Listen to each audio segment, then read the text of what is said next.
যেটা বলতেছিলাম, আমাকে তো ক্লিয়ারলি এখন শুনতে পাচ্ছেন? জি ভাইয়া। আচ্ছা। আহ তো লাস্ট ক্লাসে যেগুলো আপনাদেরকে করানো হয়েছে লাস্ট ক্লাস পর্যন্ত, বেশ ব্যাকলিংকিং মোটামুটি শেষ করা হয়েছে। ব্যাকলিং দুই টাইপের দেখানো হয়েছে, একটা হচ্ছে ওয়েব 2.0 আর একটা হচ্ছে ফোরাম পোস্টিং। অ্যাকচুয়ালি আরো ডিরেক্টরি সাবমিশন টাবমিশন আছে, এগুলো আমি দেখাচ্ছি না কারণ হচ্ছে অ্যাকচুয়ালি এগুলো এখন ভ্যালুলেস, এগুলো তেমন একটা কোনো কাজ নাই। সো তবুও আমি কিছু করব, এটা ছোট ছোট টিউটোরিয়ালের মতো করে ওটা আমি পাবলিশ করে দিব। আমি এখানে ক্লাসে এটা ইনক্লুড করে মানে ক্লাস টাইমটা ওয়েস্ট করতে চাচ্ছি না। তো আপনাদের তো অনেকদিন হয়ে গেল ক্লাস শুরু করছেন, এখনো তো কোনো কিছু স্টার্ট করেন নাই। তো এই জন্য আর কি আমরা আজকে একটু অ্যাডভান্স লেভেলের কিছু কাজ করব, শিখবো। আমরা আজকে শিখবো মূলত এসইও অডিট। নর্মালি কি এসইও অডিট বলতে আমরা বুঝি যেই আহ, বিষয়গুলো আমরা নর্মালি দেখি সচরাচর যারা করে, অ্যাকচুয়ালি আমরা এটাকে আরেকটু অ্যাডভান্স লেভেলে করার চেষ্টা করব। মানে একদম খুঁটিনাটি করব। প্রায় 15টা থেকে 16টা সেগমেন্টে আমরা একটা সাইটকে অডিট করব। এখন প্রশ্ন হতে পারে যে কেন করতে হবে, বা অডিট করে লাভটা কি, বা কাদের সাইট অডিট করব, বা মানে মানে একটা রিজনটা কি, মেইন রিজনটা কি, সুবিধা অসুবিধাটা কি। আমরা অডিট করার প্রয়োজন হচ্ছে, ধরেন আমরা একটা জিনিস লঞ্চ করতেছি বা আমরা একটা সাইট রেডি করতেছি, সাইটের পেছনে আমাদের অনেক ইনভেস্টমেন্ট থাকে, আমাদের একটা লং টার্ম প্ল্যান থাকে। এখন দেখা যাচ্ছে যদি আমাদের সাইটের ইন্টারনাল কিছু ইরোর বা এক্সটার্নাল কিছু ইরোর থাকে যেটার কারণে আমাদের সাইটটা ভিজিবল হইতেছে না সার্চ ইঞ্জিনে, অথবা কোনো একটা কারণে আমাদের সাইটটা কি হচ্ছে, ডিইন্ডেক্সিং হইতেছে, অথবা ইন্ডেক্স হওয়ার পরেও আবার ডিইন্ডেক্সিং হইতেছে, এরকম কিন্তু হয় যে আপনি দেখতেছেন একটা কন্টেন্ট আপনি পাবলিশ করছেন কিন্তু সেটা ইন্ডেক্স হইছে দেখতেছেন, বাট এটা কিন্তু আবার ডিইন্ডেক্সও করে ফেলে। সো এই যে প্রবলেম গুলা হয়, যে কারণে প্রবলেম গুলা হয়, এই প্রবলেম গুলাকে যদি আমরা ফাইন্ড আউট না করতে পারি, সো এইটার কিন্তু আমরা একটা সমাধানে আসতে পারবো না। তো এখন এই সমাধানটা করতে হবে, সমাধান খুঁজতে হলে কি করতে হবে, প্রবলেম গুলো ফাইন্ড আউট করতে হবে। ইটস অন কাইন্ডস অফ, আপনি ধরতে পারেন এই এসিওরিটা হচ্ছে ডায়াগনোসিস করা। যেমন আমরা ডাক্তারের কাছে যাই, ডাক্তাররা প্রেসক্রিপশন দেওয়ার আগে প্রেসক্রাইব করার আগে কি করে, আগে কিছু টেস্ট করতে দেয়। টেস্ট করে রিপোর্ট টিপোর্ট আসলে ওটার উপর ডিপেন্ড করে, বেস করে তারপর এই প্রেসক্রাইব করায়। সো এটা হচ্ছে অলমোস্ট এরকম। আমরা যখন কারো কাজ করব বা নিজের কাজ করব, নিজের কাজ করলে সাধারণত আমরা সব কাজগুলো একসাথে করি, যে একটা এসইও অডিট করে ওটার প্রবলেম গুলো ফাইন্ড আউট করি এবং ওই ইরর গুলা সমাধানের চেষ্টা করি। বাট মার্কেট প্লেসে যখন আপনারা কাজ করবেন তখন আপনাদের যে এটা হবে সেটা হচ্ছে আমরা জাস্ট এসইও অডিট করে প্রবলেম গুলো ফাইন্ড আউট করব। এটার জন্য আমরা একটা প্যাকেজ রেডি করব। আর দ্বিতীয়ত, যদি বায়ার বলে যে এই প্রবলেম গুলো যে বের করছো এগুলাকে তুমি ফিক্স করতে হেল্প করো, তখন আমরা সেটার একটা ফিক্স করতে পারবো। এছাড়াও আরো একটা কারণ আছে কেন অডিট করতে হয়।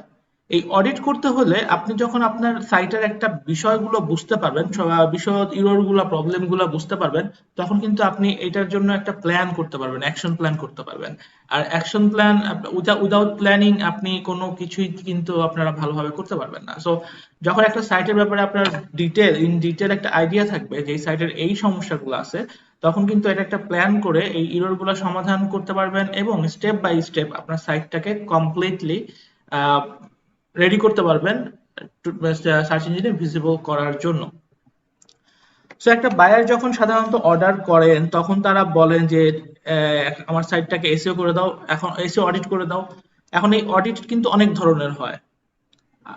এগুলা হচ্ছে অন পেজ হয়, অডিট হয়, অফ পেজ অডিট হয়, এর মধ্যে আবার আপনার ভিজিটর অডিট হয়, কিওয়ার্ড অডিট হয়, কম্পিটিটর অডিট হয়। সো আজকে আমরা যে অডিটটা এখানে শিখতে যাচ্ছি এটা হচ্ছে ওভারঅল একটা অডিট। এটা হচ্ছে টেকনিক্যাল এসইও এর মধ্যে পড়ে। টেকনিক্যাল এসইও মধ্যে মানে এসইও যে ধরনের টেকনিক্যাল যে ইস্যুস গুলা থাকে এই সবগুলো মিলে আর কি টেকনিক্যাল এসইও বলা হয়। এটার কোনো যেমন অন পেজ অফ পেজের একটা সংজ্ঞা আছে বা একটা ইয়ে আছে, টেকনিক্যাল এসইও এরকম কোনো কি নাই। টেকনিক্যাল এসইও বলতে মানে খুঁটিনাটি যে টেকনিক্যাল পার্ট গুলো আছে এগুলো নিয়ে কাজ করাটাই হচ্ছে টেকনিক্যাল এসইও। এই জন্য এই এসইও অডিটটাকে টেকনিক্যাল এসইওর ডিপার্টমেন্ট অর্থাৎ ক্যাটাগরিতে ফেলানো হয়। যখন আপনারা কাজ করবেন ফাইবার বা আপওয়ার্কে, তখন আপনারা দেখবেন যখন গিগ বা প্রজেক্ট পাবলিশ করবেন তখন আপনাকে ক্যাটাগরাইজ করবে হচ্ছে টেকনিক্যাল এসইওতে। ঠিক আছে? সো অনেক কথা বললাম, হয়তো বা আমার কথা অনেকে বুঝতে পারেন নাই, কারণ আমি যতটুকু মনে হচ্ছে একটু বেশি ফাস্ট কথা বলতেছি। এখন আমরা আসবো একটু সরাসরি কাগজ কলমে এবং ব্রাউজারে। অ্যাজ ইউজুয়াল সবাই একটু কাগজ আর কলম হাতে নেন, নিয়ে স্টার্ট করেন। আর আমার এই কথাগুলো যেটা বললাম এর মধ্যে যদি কোনো কিছু কেউ না বুঝেন তাহলে আমাকে জানান, এবং প্রিভিয়াস ক্লাসে যদি কোনো ধরনের কনফিউশন থাকে সেটাও আমাকে জানাইতে হবে। আদারওয়াইজ অনেক কথাই আপনারা এখানে না বুঝতে পারেন।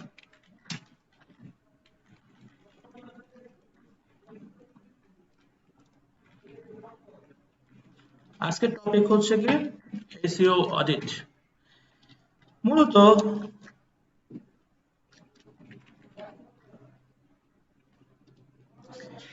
এই এসইও অডিটটা যখন আমরা করতে যাব, আমার স্ক্রিন কি ক্লিয়ার? আমার স্ক্রিন দেখতে পাচ্ছেন না? স্ক্রিন শেয়ার হচ্ছে?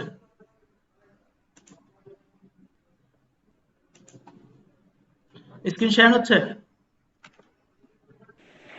দেখা যাচ্ছে ভাইয়া। সো আমরা যখন এসইও অডিট করব এটার জন্য আমাদের একটা এক্সেল শিট আগে তৈরি করতে হবে, যে আমরা কিভাবে প্রেজেন্ট করব, যে অডিটটা হবে অডিটের রিপোর্টটা আমরা কিভাবে প্রেজেন্ট করব। এটা অনেকভাবে করতে পারেন, ডেকোরেটেড করতে পারেন, আমি সিম্পলি দেখাচ্ছি। এটাকে আপনারা আরো কাস্টমাইজ করতে পারেন, আরো ইনগ্রিমেন্ট গুলা অ্যাড করতে পারেন। সো আমি এখন একটা ফার্স্টে আমাদের যে কাজটা হবে, create a sheet, create a report sheet on Excel or spreadsheet on Excel। তো এটা কিভাবে করব? এই এক্সেল শিটে এটাতে আমাদের যে এলিমেন্ট গুলো থাকবে সেটা হচ্ছে আপনি প্রথমে দিতে পারেন আইটেম নেম দিতে পারেন, বা অর্থাৎ কোন সেগমেন্টটাতে, অথবা ক্যাটাগরি দিতে পারেন বা সেগমেন্টস দিতে পারেন। তারপর দিতে পারেন হচ্ছে আপনি যে প্রবলেম গুলা ফাইন্ডিং করতেছেন, প্রবলেম কি বা প্রবলেম ফাইন্ডিং।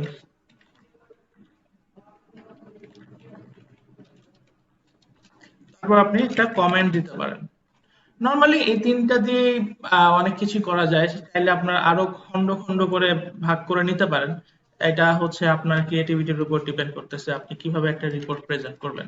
তো আমি সিম্পলি এর মধ্যে এইটাই দেখাচ্ছি। এখন আমরা যদি একটা এক্সেল শিট আগে তৈরি করি,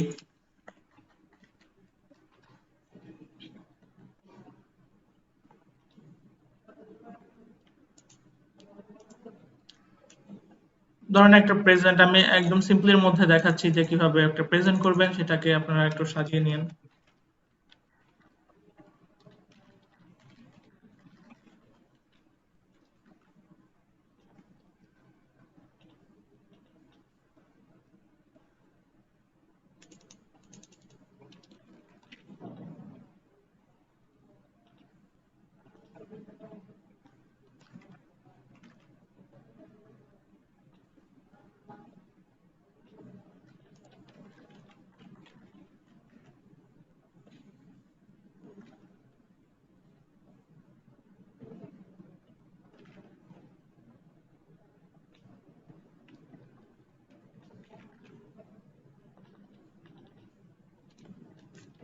প্রবলেম বা ইউর,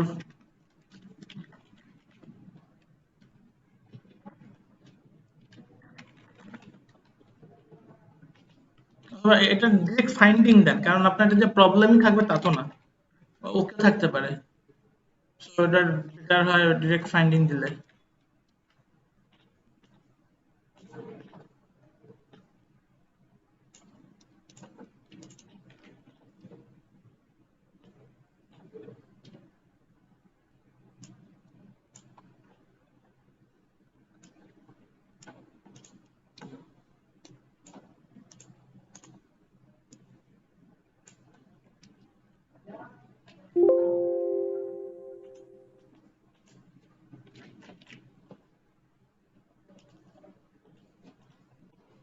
অলরাইট, এখন আমাদের এটা গেল হচ্ছে একটা রিপোর্ট শিটের একটা স্ট্রাকচার। এখন আমাদের মেইন যে কাজটা, আমরা সাধারণত কি কি সেগমেন্টে আমাদের এই একটা সাইটকে অডিট করব। এটা সাধারণত 15টা থেকে 16টা, আরো বেশিও হয় অনেক সময়। এটা ডিপেন্ড করে হচ্ছে আপনি কিভাবে ক্যাটাগরি করতেছেন কয়টা এটার উপর। সো আমরা মোটামুটি 15 থেকে 16টা সেগমেন্টে আমরা এসইও অডিট করতে পারি। এর মধ্যে মূলত এটাকে আমরা ভাগ করি হচ্ছে দুইটা পার্টে, অন পেজ এসইও অডিট আর একটা অফ পেজ এসইও অডিট। অর্থাৎ অন পেজ এসইও অডিট হচ্ছে আপনার সাইটের ভিতর যেই প্রবলেমগুলো থাকে সাধারণত সেই প্রবলেমগুলো খুঁজে বের করা। ফর এক্সাম্পল আপনার সাইটটাকে অপটিমাইজ হয়েছে কিনা, আপনার সাইটের মেটা ট্যাগ টাইটেল এগুলো সব ঠিক আছে কিনা, অথবা আপনার কি বলে ইসের ব্যাকলিঙ্ক গুলা যে ইউজ করছেন এগুলা ঠিক আছে কিনা, মানে ইন্টারনাল এক্সটার্নাল ব্যাকলিঙ্ক যেগুলো ইউজ করছেন সেটা ঠিক আছে কিনা। অ্যাকচুয়ালি এক্সটার্নাল ব্যাকলিঙ্কটা যখন হবে তখন এটা অফ পেজ এসইও তে চলে যাবে। সো আরেকটা অডিট হচ্ছে অফ পেজ এসইও এর মধ্যে পড়ে। অফ পেজ এসইও এর মধ্যে পড়ে হচ্ছে আপনি বাইরে যেই যেই সেক্টরে আপনার সাইটটাকে মার্কেটিং করতেছেন সেই বিষয়গুলো নিয়ে একটু আলোচনা করা, অথবা বাইরের যেটা আহ, যে প্রবলেমগুলো আর কি অফ পেজ এসইও করতে গেলে আমাদের প্রবলেমগুলো হয় সেগুলোর মধ্যে পড়া। সো আমরা ওইভাবে সিঙ্গেল ক্যাটাগরিটা আমরা এখন করব না, আমরা ওভারঅল একটা এসইও অডিট রেজাল্ট বের করব। রেজাল্ট বের করার পরে আমরা আমাদের মতো মানে ফাইন্ডিং করে নিব যে কোনটা অন পেজ আর কোনটা অফ পেজ। কারণ আমরা অলরেডি শিখছি অন পেজ কি অফ পেজ কি, এখন বলে দিলে তো বলেই দিলাম, সো আমি এখন বলবো না।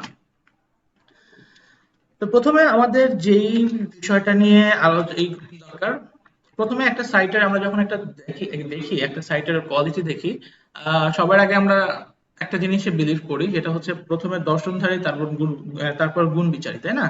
তো দেখা যাবে যখন আমরা একটা সাইটকে অডিট করতে যাচ্ছি তখন আমাদের আগে দেখতে হবে সাইটের ব্র্যান্ডিংটার কি অবস্থা, মানে যে সাইটটা তৈরি করছে এটার ব্র্যান্ডিংটা কেমন, এবং এই সাইটটা কি প্রেজেন্টেবল কিনা, অথবা একজন ভিজিটর এটা দেখে ইমপ্রেস হতে পারে কিনা। তো এখন যখন ব্র্যান্ডিং এর কথা আসে আমাদের কাছে, তখন আমাদের মধ্যে কিছু বিষয় উল্লেখ থাকে, মানে বিষয় কি বলে কিছু পয়েন্ট মাথায় চলে আসে। ব্র্যান্ডিং বলতে প্রথমে আসে কোম্পানির কোনো সিম্বল বা লোগো। এখন এই লোগোর উপর ডিপেন্ড করতেছে হচ্ছে আপনার ওই বিজনেসের যে ব্র্যান্ড কালার বা ব্র্যান্ড ইমেজ, থিম কালার সেটা, এবং ওই থিম কালারের উপর ডিপেন্ড করতেছে হচ্ছে সম্পূর্ণ সাইটটার ডেকোরেশন বা ডিজাইনটা। তো আমরা এদিকে একটু খেয়াল করতে পারি। যদি প্রথমে আমরা আসি হচ্ছে কালারের দিকে, কালারটাকে যদি আমরা ফার্স্ট ধরি, তাহলে কালার বা থিম কালার, তাহলে আমরা যদি একটা এক্সাম্পলে যাই,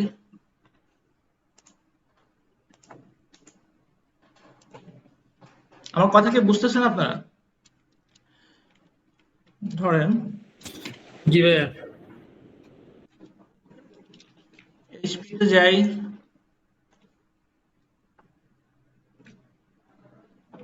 অ্যাপলে যাই,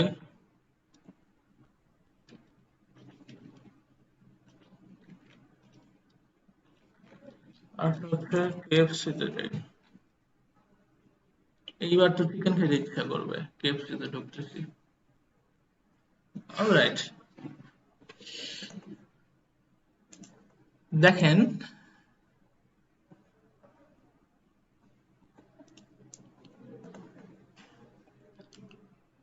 এটা একটা জিনিস দেখেন, এইচপির মূলত মেইন থিম কালার কিন্তু ব্লু, তাই না?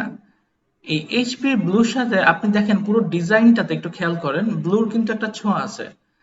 ব্লু আছে, তারপর সাধারণত এছাড়াও ব্ল্যাক এন্ড হোয়াইটের কম্বিনেশনটা আছে, কিন্তু হাইলাইটেড যে কালারটা সেটা কিন্তু মেইনলি ব্লু দেওয়া, দেখছেন? সো এটা কিন্তু তাদের একটা থিম কালার দিয়ে এটা সাজাইছে। এট দ্য সেম টাইম অ্যাপেলে যদি আমরা আসি, অ্যাপেলের কালার হচ্ছে অফ হোয়াইট টাইপের, মানে একদম ধবধবা সাদা না। এটা কি বলে, এটার মেইন মানে কালারটার নাম কি, হোয়াট এভার। আপনি এটা দেখেন এই পুরো সাইটটা ডেকোরেটেড কিন্তু ব্ল্যাক এন্ড হোয়াইট এর মাধ্যমে। সো এটা কিন্তু ওরা প্রেজেন্ট করতেছে ইসের যেটা, মানে ওদের ব্র্যান্ড ইমেজটাও কিন্তু এখানে প্রেজেন্ট করতেছে। এখন হয়তো আপনাদের মধ্যে কনফিউশন লাগতে পারে যে ভাই এটা তো আরো কালারের ডিজাইন লাগতে পারে বা আছে। যেমন দেখেন এই ব্যানারটা, দেখেন এই ব্যানারটা চাইলে, এই যে যে ব্যানারটা আমরা দেখতেছি, এই ব্যানারটা চাইলে কিন্তু কালার করা যেত, কিন্তু কালারটা কিন্তু ওরা ফেড করে দিছে, দেখেন ফেড করে দিছে দেখে জিনিসটা কিন্তু এই পুরো বিষয়টার সাথে ম্যাচ করতেছে, এবং ডাইনামিকও লাগতেছে বিষয় এটা ইমেজটা। তারপর আমরা যদি আরো কিছু ওয়েবসাইট দেখি, আমরা যদি কেএফসি তে যাই, কেএফসি সাধারণত যে খাবারের বা রেস্টুরেন্টের যে এগুলো আছে লোগোগুলো, এগুলো হচ্ছে রেড কম্বিনেশন থাকে, কারণ এটাকে হট বা অ্যাট্রাকটিভ বোঝায়। সো দেখেন এই পুরো সাইটটাতে কিন্তু রেডের অনেকটা ছড়াছড়ি আছে, বেশ কিছুটা ছড়াছড়ি আছে রেডের। সো আমরা যদি আরো কিছু এক্সাম্পল দেখি, আপনারা একটা সাজেস্ট করেন যে একটা পপুলার একটা ব্র্যান্ডের নাম সাজেস্ট করেন। ওয়ালমার্টে যাই দেখি কি অবস্থা। স্যামসাং সাথে করতে পারেন ভাইয়া।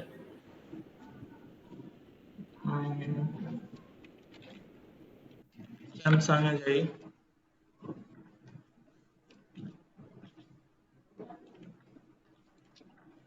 অথবা আমরা যদি ইসে যাই, আর কিসে যাওয়া যায়, অ্যামাজনে, অ্যামাজন তো পপুলার, অ্যামাজনও, অ্যামাজন।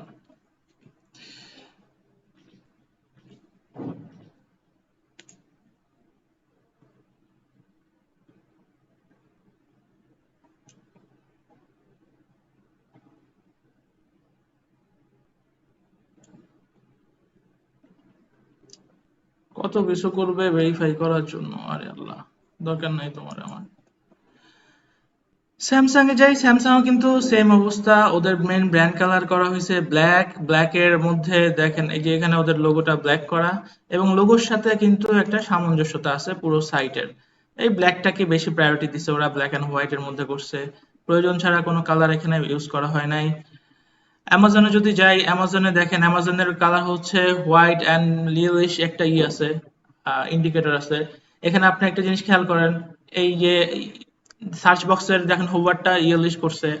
তারপর আপনার কিছু কিছু ফ্যাক্ট যেমন আরো দাঁড়ান দেখাচ্ছি। ভাইয়া স্যামসাং এর ওয়েবসাইটে একটা জিনিস দেখলাম, এটা হলো ওরা ওদের লোগোতে যে ফন্টটা ইউজ করছে, এটা পুরো ওয়েবসাইট জুড়ে ইউজ করছে, এটা সামনে আসতেছে, এটা সামনে আসতেছে, ঠিক আছে। এটা হলো, এটাকে বলা হয় টাইপোগ্রাফি, আমি এটা বলতেছি।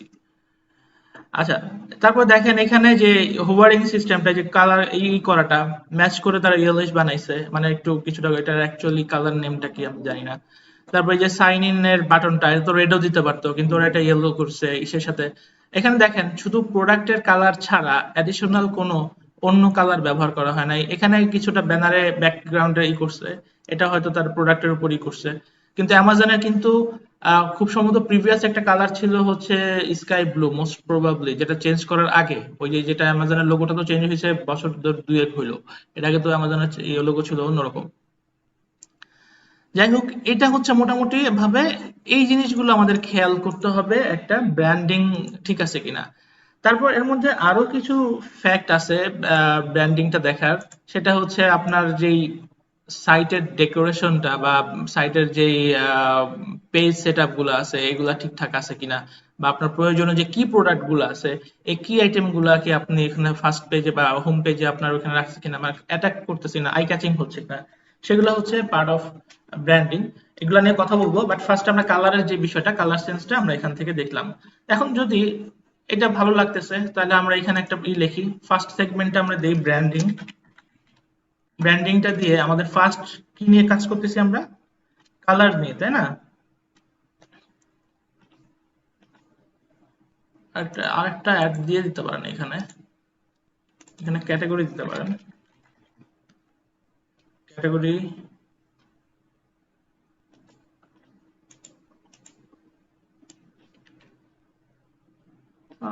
ক্যাটাগরি সেগমেন্ট কি, আচ্ছা, ব্র্যান্ডিং এর মধ্যে, হ্যাঁ এটা ব্র্যান্ডিং এর মধ্যে ধরেন একটা কালার দিলেন, ঠিক আছে। এখন যদি if you think the colour combination is good বা পারফেক্ট, তাহলে আপনি লিখতে পারবেন, লিখে দিতে পারেন ইয়েস, কালার কম্বিনেশন এন্ড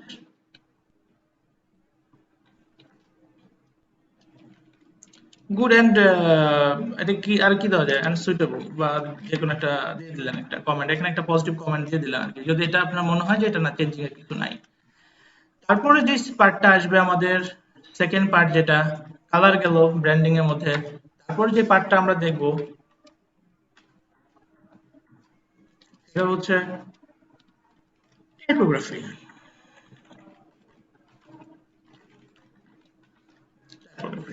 এখন এই টাইপোগ্রাফিটার বিষয়টা কি, আমি আপনাদেরকে একটু একটা এক্সাম্পল দিই।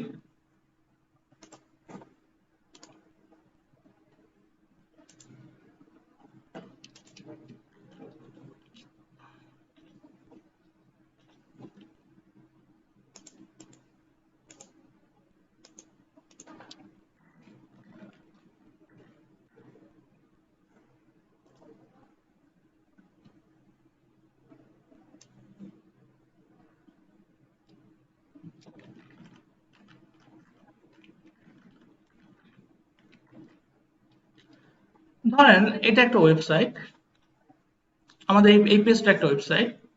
এখন আমি এখানে ফার্স্ট প্যারাগ্রাফে আমি একটা ফন্ট ইউজ করলাম, এটাতে আমি আরেকটা ফন্ট ইউজ করলাম। ধরেন এখানে আমার এই প্যারাগ্রাফের ধরেন ক্যারেক্টার সাইজ হচ্ছে সাপোজ 16, আমি এই প্যারাগ্রাফে রাখছি হচ্ছে ক্যারেক্টার সাইজ 10.5। এটাতে আমার আবার প্যারাগ্রাফের চেঞ্জ, ফন্ট ফন্ট চেঞ্জ, এই যে এক একটা মাল্টি টাইপের যে ফন্ট গুলা ইউজ করতেছি, এটা কি ভালো দেখাচ্ছে? না ভাইয়া। তাহলে এই যে টাইপোগ্রাফি, তাহলে আমাদের কি করতে হবে, আমাদের একটা সাইট যখন আমরা অডিট করব তখন দেখব যে এদের কোনো নিজস্ব কোনো আছে কিনা, বা ওই যে ফন্ট আছে কিনা। যদি থাকে তাহলে ওটা ভালো। মোট কথা আমাদের মেইন যেটা দেখার বিষয় সেটা হচ্ছে পুরো সাইটে একটা সিঙ্গেল করছে কিনা, মানে সিঙ্গেল ফন্ট ইউজ করছে কিনা, অথবা মাল্টি করলেও এটা যেন অনেক বেশি মানে হযবরল অবস্থা না হয়, এটা যেন একটা সামঞ্জস্যতা থাকে। যেমন আমরা যদি স্যামসাং এ বা ইসে যাই, আমরা যে কোনো অন্য একটা সাইটে যাই, যেমন আমরা যদি গার্ডিয়ানে যাই, দেখেন দ্য গার্ডিয়ানে কিন্তু যে একটা করা সব ফন্ট কিন্তু একই ফন্ট ইউজ করতে ওরা, তাই না? এতগুলো ব্লগে এতগুলো লেখার মধ্যে সব ফন্ট কিন্তু একই ফন্ট ইউজ করছে, এবং এদের হয়তো এই ফন্টটা ওদের করা। তারপর আরো কিছু বিষয় আছে, যেমন হচ্ছে কিছু ওই ফন্ট গুলা আমি কিন্তু ইন ডিটেল এখানে লিখতেছি না, আমি এটা এখানে পয়েন্ট গুলা লিখতেছি আর বলতেছি বিষয়টা, আপনারা একটু মনোযোগ দিয়ে শুনবেন। যেমন আরো কিছু ফন্ট আছে যেটা হচ্ছে টাফ টু রিড, যেমন খুব যেমন আমি আর কিছুই দেই, ফুল টেক্সটে যাই, দেখি তাহলে আমরা এখানে অনেক ধরনের টেক্সট মানে পাবো।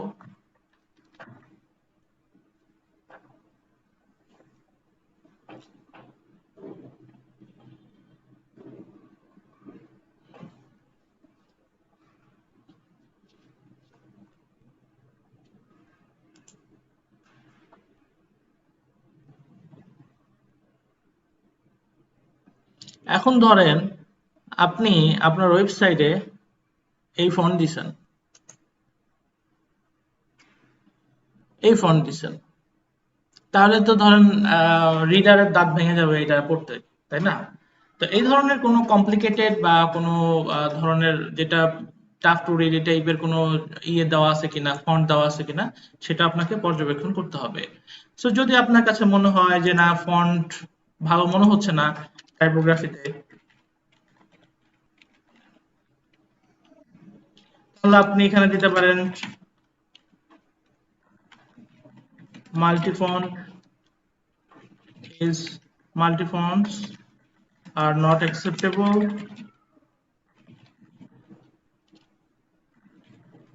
seems to be changed or use single font। এটা একটা আপনি কমেন্ট লিখে দিতে পারেন। তারপর যদি আসেন এসেনশিয়াল কিছু মেনুজ এর কথা, আমি এটা লাস্ট কোন ক্লাসে যেন আমি বলছিলাম আপনাদের সাথে, এসেনশিয়াল ওয়ান ঠিক আছে, এসেনশিয়াল না, এসেনশিয়াল ওয়ান ঠিক না, টি হবে ভাইয়া। হ্যাঁ ঠিক আছে না? জি ভাইয়া। Some essential menus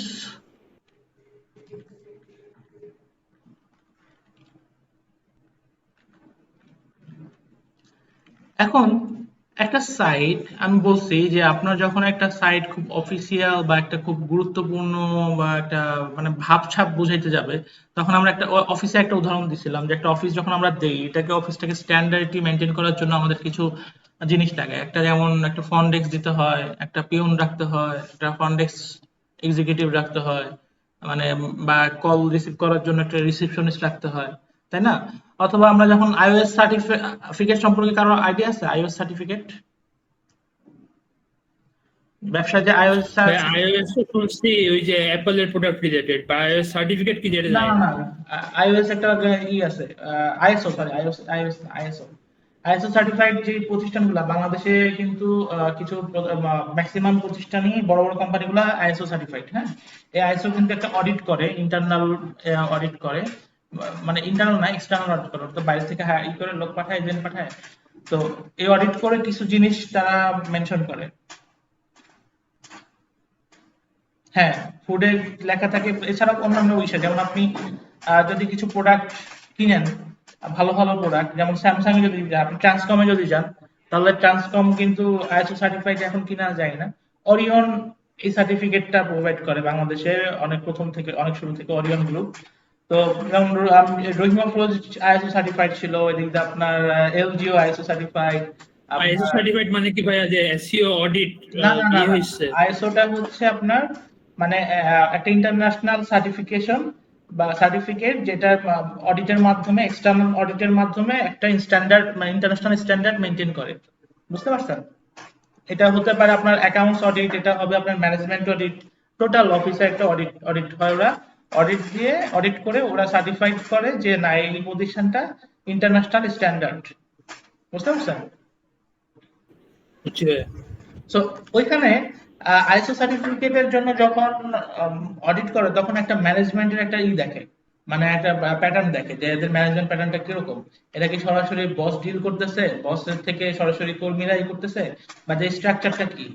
সো ওখানে কিছু আহ, আছে, যেমন বাধ্যবাধকতা আছে, যেমন একটা কোম্পানিতে একজন অডিট ইনচার্জ থাকতে হবে, একটা ফিনান্সিয়াল একটা ফিনান্স ডিপার্টমেন্ট থাকতে হবে, যে এবং থাকতে হবে, একটা অ্যাডমিন থাকতে হবে, এইচআর অ্যাডমিন থাকতে হবে, এবং মার্কেটিং এর জন্য আলাদা ডিপার্টমেন্ট থাকতে হবে, এবং প্রত্যেকটার হেড থাকতে হবে ইন্ডিভিজুয়াল, এবং এই পুরো অপারেশনটা চালু করার জন্য, অপারেশনটা ম্যানেজ করার জন্য একজন সিইও বা একজন চিফ থাকবে। ঠিক আছে? সো এই ধরনের যে ক্যাটাগরি গুলা, মানে এই এই ম্যানেজমেন্ট ক্যাটাগরি যেগুলো থাকে, এই ম্যানেজমেন্টের যে স্লট গুলা যেভাবে যে প্রতিষ্ঠানগুলো থাকে, সেই প্রতিষ্ঠানগুলো কি করে আইএসও সার্টিফাইড দিতে মানে সুবিধা হয়, বা ওদের এইগুলা ফলো হয় আর কি, ওদের যে কন্ডিশন গুলো এগুলো ফিল আপ করে আর কি। সো ঠিক সেইভাবে আপনি যখন একটা ওয়েবসাইট কে স্ট্যান্ডার্ডটি মেনটেন করতে যাবেন, তখন এই ওয়েবসাইটের কিছু কিছু জিনিস আপনাকে রাখতে হবে। যেমন এই সাইটে দেখেন, আমরা এই সাইটের কথা বলি, এই সাইটের অনেক মেনু এখান থেকে না আছে, হাবিজাবি আছে, কিন্তু দেখেন কোন চিপায় চাপায় একটা প্রাইভেসি পলিসি বা টার্মস এন্ড কন্ডিশনের একটা অপশন আছে, এবং কন্ট্যাক্টাস থাকবে, যেমন এই যে কন্ট্যাক্টাস, তারপর হচ্ছে টার্মস এন্ড কন্ডিশনস, তারপর যে cookies policy, privacy policy, privacy settings, এই সব কিছু লাগবে না, কিন্তু আমাদের একটা সাইটে মিনিমাম কি থাকতে হবে, এই টার্মস এন্ড কন্ডিশন বা প্রাইভেসি পলিসি থাকতে হবে, তারপর হচ্ছে কন্ট্যাক্টার্স থাকতে হবে, এবং অ্যাবাউট আস থাকতে হবে। এখানে লিখে দিই। এটা ভাইয়া কোন একটা ক্লাসে জানি বলছিলেন। হ্যাঁ,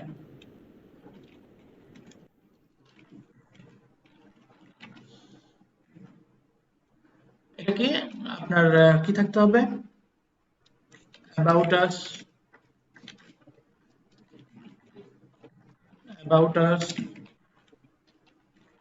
কন্ট্যাক্টার্স, তারপর আছে হচ্ছে কি কি বললাম, টিএনসি না, TNC, privacy policy, privacy, TNC টা কি ভাইয়া? টার্মস এন্ড কন্ডিশন, ও আচ্ছা। Privacy policy. তারপর হচ্ছে যদি আপনি কোনো অ্যাফিলিয়েশন করেন বা সিপিএ করেন, আপনার যে সাইটগুলা, সেখানে ডিএমসিএ লাগবে। ডিএমসি হচ্ছে অন কাইন্ডস অফ ডিক্লারেশন যে আপনার এই প্রোডাক্টগুলো আপনি অ্যাফিলিয়েট করতেছেন, এটার কোনো দায়ভার তেমন একটা আপনার নাই, এটা কোনো কপিরাইট ক্লেমও আপনাকে করতে পারেন না, কারণ আপনি নিজস্ব মানে ওনারশিপ এটাকে দাবি করতেছেন না। সো এটার জন্য আপনি জাস্ট একজন সিম্পল এটার অ্যাফিলিয়েটর। সো এটার জন্য কোনো অভিযোগ টভিযোগ থাকলে আপনার কন্ট্যাক্ট নাম্বার জানিয়ে এটা কন্ট্যাক্ট করে, এই কথার মেসেজটাই ডিএমসি মেনুতে দিতে হয়। ঠিক আছে? সো এই হচ্ছে মোটামুটি ভাবে একটা স্ট্যান্ডার্ড সাইটের মেনুস গুলা থাকে। তো আমরা যখন দেখবো যে এই সাইট গুলা নাই, তখন আমাদের কি হতে হবে, আমরা বুঝে নিব আমাদের এই সাইটটা কমপ্লিট না। ব্র্যান্ডিং ছাড়াও এই যে অপশন গুলো দেখতেছেন, এই যে about us, contact us, TMC, privacy policy, DMC, এগুলো কিন্তু র্যাঙ্ক ফ্যাক্টরেও কাজ করে। গুগল র্যাঙ্ক ফ্যাক্টর আছে প্রায় অনেকগুলা, 80টা না 90টার মতো এরকম র্যাঙ্ক ফ্যাক্টর আছে। সো এই র্যাঙ্ক ফ্যাক্টর গুলা আমি বলছিলাম আপনাদের কোন একটা ক্লাসে যে র্যাঙ্ক ফ্যাক্টর গুলা গুগলে সার্চ করে দেখে নিয়েন। তো ওই র্যাঙ্ক ফ্যাক্টরের মধ্যে এটাও একটা ফ্যাক্ট যে আপনার গুগল সাইটটা কি গুগলে র্যাঙ্ক করতেছে কিনা। এই সমস্ত এই জিনিসগুলো যদি না থাকে, তখন ক্রাউলার যখন এসে এই অ্যাট্রিবিউট গুলো না পায়, সরি, সো এই অ্যাট্রিবিউট গুলো যখন না পায় বা অপশন গুলো যখন না পায়, তখন কিন্তু বট এটাকে ভাইয়া ক্রলারের কনসেপ্টটা একটু বুঝাতে পারবে? বুঝি নাই। মানে ক্রলারের কাজটা কি? ক্রলারের ক্রলার কি, মানে এটা কাজ কি? রবটের, বট ক্রলারের হ্যাঁ হ্যাঁ, এটাই। এটা হচ্ছে যেমন ধরেন আপনি যখন যদি একটা হন, আপনাকে ধরেন কিভাবে উদাহরণ দিই, এটা জাস্ট একটা এজেন্ট হিসেবে কাজ করে। যেমন ব্যাংক যদি লোন দিতে চায়, তখন একটা লোকরা পাঠায় না যে ভাই যা দেখে আসো কি অবস্থা, ওর কি অস্তিত্ব আছে কি নাই। স্টক মার্কেটে ব্রোকারের মতো ওরকম? না না না, ধরেন আপনি একটা ব্যাংকে যাবেন, আপনার একটা ব্যাংকে যাবেন হচ্ছে লোন নিতে। এখন সে ব্যাংক তো আপনার বাসায় একজনকে অডিট করতে পাঠাবে যে এর যে অ্যাড্রেসটা দিছে এগুলা ঠিক আছে কিনা, সে ওখানে থাকে কিনা, বা এইগুলো ইনফরমেশন গুলো ঠিক আছে কিনা। তো সে যে আপনাকে খুঁজবে, খুঁজে টুজে আপনার ব্যাপারে ইনফরমেশনটা দিবে। ক্রাউলারের কাজটা হচ্ছে, সেই ক্রাউলারটা করবে কি, আপনার সাইটে ঢুকবে, সাইটে সে চিপায় চাপায় আনায় কানায় সব জায়গায় সে ঘোরাঘুরি করবে, ঘোরাঘুরি করে যেই কন্টেন্টটা বা যেইটাকে ইন্ডেক্স করার মতো যোগ্য মনে করবে, সেটাকে গুগলে সার্চ ইঞ্জিনের ডাটাবেসে ইন্ডেক্স করবে। ঠিক আছে? সো কিছু কিছু জায়গায় ক্রাউলার ঢুকে না বা ঢুকতে মানে অটোমেটিক ঢুকে না, সেই সমস্ত জায়গাগুলোকে কি করতে হয়, ক্রাউলারের কাছে হাইলাইট করে দিতে হয়, পরিচয় করে দিতে হয়। এবং ওইটা যেগুলো আমরা সাধারণত ফোর্স ইন্ডেক্সিং করি, অথবা রোবোটিক্স এর মাধ্যমে ইন্ডিকেট করে দিই, অথবা বিভিন্নভাবে এটাকে মানে ক্রাউলারকে বলে দিই যে এটাকে ইন্ডেক্স করো। অর্থাৎ ক্রাউলারের কাজ হচ্ছে বট বা আপনার সাইটটাতে ঢুকবে। ক্রাউলিং করা মানে কি? ক্রাউলিং করা মানে কি? মানে এটা তো একটা মানে কি বলে, আরে এটা ক্রাউড করা হচ্ছে ইসের আর্মির ইসের মধ্যে করে না, মানে ওর কথা হলো পুরো করবে আপনার পুরো সাইটটাকে সে ভিজিট করবে। ঠিক আছে? সাইটটাকে সে ভিজিট করবে, ভিজিট করে দেন আপনার সাইটের যে কন্টেন্ট গুলা তারপর মানে যোগ্য মনে হবে সেটা ইন্ডেক্স করে দিবে সার্চ ইঞ্জিনে। হ্যাঁ, ওই তো, সে তো আর হামাগুড়ি দিয়ে আসবে না। সে তো একটা ছোট আচ্ছা ভাইয়া, ক্রলার যে কাজ পুরো সাইটটাকে ভিজিট করতেছে, এখন ক্রলার কি তাহলে এসি অডিটিং এও ইনভলভ? হ্যাঁ, আপনার যখন আমি বলি একটা সাইটকে যখন সে করবে, ক্যালকুলেট করবে, বা একটা এটা কি বলে, এটার গুণগত মান নির্ণয় করবে যখন এটাকে নিয়ে, মানে সে ইন্সপেক্ট করবে যখন, তখন তো আলটিমেটলি তাকে সাইটটা ভিজিট করতে হচ্ছে, তাই না? সে ভিজিট করেই তো সেই করবে, আর সে তো কোডিং বুঝে। আমরা তো ডিজাইন বুঝতেছি, সে তো কোডিং বুঝতেছে, সে অ্যাট্রিবিউট বুঝতেছে, সে কোথায় কি দিচ্ছেন সেটা বুঝতেছে। কিন্তু আপনি উপরে কি লিখছেন সেটা তো সে দেখতেছে না। এখন এই যে প্রাইভেসি পলিসি নামে কেন দিতে হবে? এই প্রাইভেসি পলিসিটা তারা বট দেখবে যে প্রাইভেসি পলিসি বা এই টাইপের এই সিনোনিম দিয়ে বা এর কোনো আশেপাশে কোনো ওদের আছে কিনা। আপনি একটা প্রোডাক্ট বিক্রি করেন, আপনার রিটার্ন পলিসি আছে কিনা, যে আপনার প্রোডাক্টটা কেউ কিনলে সে করতে পারবে কিনা। মোট কথা ব্রাউজার আপনার সাইটটা টোটালি একজন ইউজার ফ্রেন্ডলি কিনা। আপনি তো একজন মার্চেন্ট, বা আপনি তো একজন অ্যাডভার্টাইজার, বা আপনি একজন পাবলিশার। হ্যাঁ, আপনার সাইটটা থেকে অনেক ইউজার অনেক ধরনের ফ্যাসিলিটিস নিতে চাবে, তারা উল্টা ফ্যাসিলিটিস নিতে এসে বিপদে পড়বে কিনা, এগুলা ইন্সপেক্ট করে হচ্ছে বট, সার্চ ইঞ্জিনের বট গুলা। তো এগুলো তো আগে এরকম ছিল না, এরকম টার্মসে ছিল না, এখন রিসেন্টলি এটা হয়েছে যে এই ধরনের সবকিছু মেনটেন করে। তো এই জিনিসগুলো যখন করবে, ইন্সপেক্ট করবে, তখন দেখবে যে এই অ্যাবাউট আস বা আপনাকে খুঁজে কেউ পাবে কিনা, আপনার সাথে কন্ট্যাক্ট করার কোনো ওয়ে আছে কিনা কাস্টমারের, বা আপনার প্রাইভেসি পলিসি আছে কিনা, আপনার এটা যদি কোনো কিছু ই কমার্স সাইট হয় আপনার রিটার্ন পলিসি আছে কিনা, আপনার পেমেন্ট মেথড, পেমেন্ট টার্মস গুলা কি, সেগুলো দেখবে। এই হচ্ছে মোটামুটি ওইসের বিষয়। তারপর আরো একটা জিনিস গুরুত্বপূর্ণ হচ্ছে, সেটা হচ্ছে আরেকটা বিষয় দেখতে হবে হচ্ছে, এটা তো গেল, ডিএমসি এ গেল, এগুলো মেনুজের কাজগুলো গেল, ঠিক আছে। আচ্ছা, এখানে কি আর কোশ্চেন আছে এই মেনুজ পর্যন্ত? আর কোনো কোশ্চেন আছে? না ভাইয়া নাই। এই বাকি আপুরা বুঝতে পারছেন? জি ভাইয়া বুঝতে পারছি।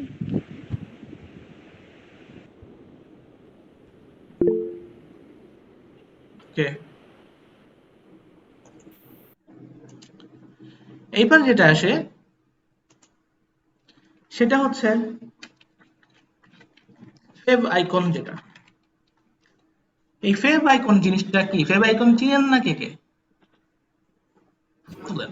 কোনো আইডিয়া নেই ভাইয়া এখন। এখানে রুকাই আপু হয়তো চিনবে, মিতু আপু চিনেন ফেভ আইকন কি? যে ওয়ার্ডপ্রেসে দেখছিলাম। ওয়ার্ডপ্রেসে দেখছিলেন? আচ্ছা হ্যাঁ। আচ্ছা, এই যে ওয়েবসাইটটা দেখতেছেন, এই ওয়েবসাইটের একটা ধরেন তো লোগো আছে, লোগোটা কই গেল, মেইন পেজটা কই, এই যে the guardian for 20 to 100 years। এই দ্য গার্ডিয়ান এতটুকু হচ্ছে এই পেজের কি লোগো, তাই না? এই যে দেখতেছেন অ্যাড্রেস বারে এই যে পেজ টাইটেলের সাথে শুধু জি দেওয়া আছে, দেখতে পাচ্ছেন? জি ভাইয়া, জি ভাইয়া।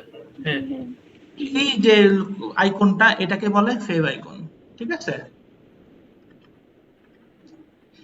এটাও দেখতে হবে যে আপনার ফেভ আইকনটা আছে কিনা। ফেভ আইকনটার মূলত রেশিওটা থাকে হচ্ছে 16 pixel into 16 pixel. Fave icon এটা থাকবে হচ্ছে 16 পিক্সেল ইন্টু 16 পিক্সেল। এখন এটা আমি কেন হাইলাইট করে দিলাম, এটা 126 পিক্সেল হয়েছে কে? আচ্ছা, এটা আমি কেন হাইলাইট এখানে বলে দিলাম, অনেক সময় আমার মতো কিছু মাতব্বর আছে যারা হচ্ছে মনে করে যে আমি যদি একটু বড় সাইজের ফেভ আইকন দেই তাহলে আইকনটা একটু বেশি মানে আই ক্যাচিং হবে বা ভালো রেজুলেশনে দেখা যাবে। কথা ঠিক, যে আপনি যদি পিএনজি হাই মানে মানে বর্গাকার মানে এই রেশিওটা মেনটেন করে দেন, অর্থাৎ 16 ইন্টু 16 জায়গায় আপনি যদি 1600 ইন্টু 1600 দেন, তাহলে আপনার কিন্তু ফেভিকনটা কিছু কিছু সাইট বাদে, মানে যাদের একটা রেস্ট্রিকশন দেওয়া আছে তারা বাদে, অনেক সাইটে আপনি ফেভ আইকন এটা ইউজ করতে পারবেন। কিন্তু প্রবলেম হলো কি, আপনার যখন সাইটটা লোডিং হবে তখন এই ফেভ আইকন আসতে 1.5 মাস সময় নেবে, বুঝতে পারছেন? এই জন্য আমাদের দেখতে হবে যে এটা খেয়াল করতে হবে যে আপনার ফেভ আইকনটা ঠিক আছে কিনা, আপনার ফেভ আইকনটার মানে ব্র্যান্ডিং অনুযায়ী সুন্দর আছে কিনা বা লোড হচ্ছে কিনা ঠিক মতো, সেই জিনিসগুলো আপনার থেকে খেয়াল করতে হবে। তাহলে আমরা এটা পাইলাম কি, আমাদের একটা সেগমেন্টের এক সেগমেন্টের অডিট হলো। তাহলে আমি এগুলো যদি সবই আমি এখানে দেই, এখন আমরা একটা সাইট আমরা এখান থেকে নেই, ধরেন আপনাদের কিন্তু প্র্যাকটিক্যাল একটা সাইট অডিট করে দেখাই আমি। যেমন একটা সাইট বলেন অডি গাড়ি, এই রুকাপুর কি অডি গাড়ি পছন্দ নাকি? অডি গাড়ির কথা লিখছেন,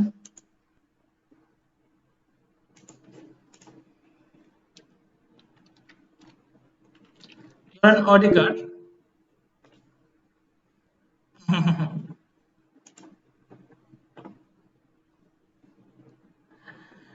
অডিকারের সাইটে আমরা যাই, আমরা যাক অডিকার এটাকেই আমরা অডিট করব। মোটামুটি দেখেন এরও কিন্তু ইসের ফোল্ডিং দিয়ে করা, মানে লোগোটা। আমরা মোটামুটি আমাদের এই কালার কম্বিনেশন আমাদের কাছেই মনে হচ্ছে।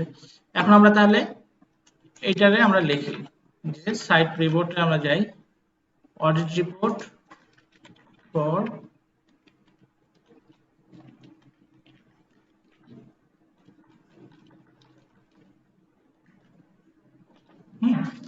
এখন আমরা কালার আসলাম, কালার ভালো।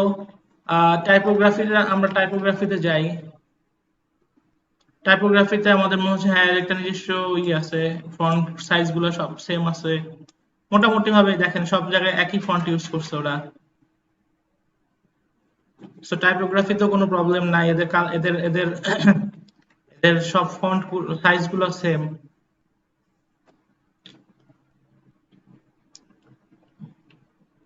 ফন্ট সাইজ গুলো সেম। তো আমাদের এখানে লুকস গুড বা সেভ দিয়ে দিতে পারি, যে কোনো একটা কমেন্ট দিয়ে দিতে পারি টাইপোগ্রাফি। এসেনশিয়াল মেনুতে দেখি আমরা কি কি আছে। এসেনশিয়াল মেনুতে ওদের কন্ট্যাক্ট আস পাইছি, মিডিয়া সেন্টার, ক্যারিয়ার। আমরা নিচে যাই, নিচে এই যে কুকি পলিসি আছে, cookie concern option, legal notice আছে, লিগেল আছে মানে ওই যে টার্মস এন্ড কন্ডিশনের এগুলা অন্য ওয়েবসাইট দিতে। তারপর এখানে দেখি কন্ট্যাক্ট আছে, mobile return, model technology, modern investor relations. তো মোটামুটি যে প্রাইভেসি পলিসি যে টার্মস গুলো আছে সেটা এখানে দিছে, যে কুকিজ পলিসি, লিগ্যাল নোটিস, এগুলা এগুলা দিয়ে তারা এটা মানে করে দিছে। তো আমাদের আমাদের দরকার ছিল কি কি, আমাদের দরকার ছিল অ্যাবাউট আস পাইছি, আমরা অ্যাবাউট আস পাইছি না এখানে অডিটে, অডিট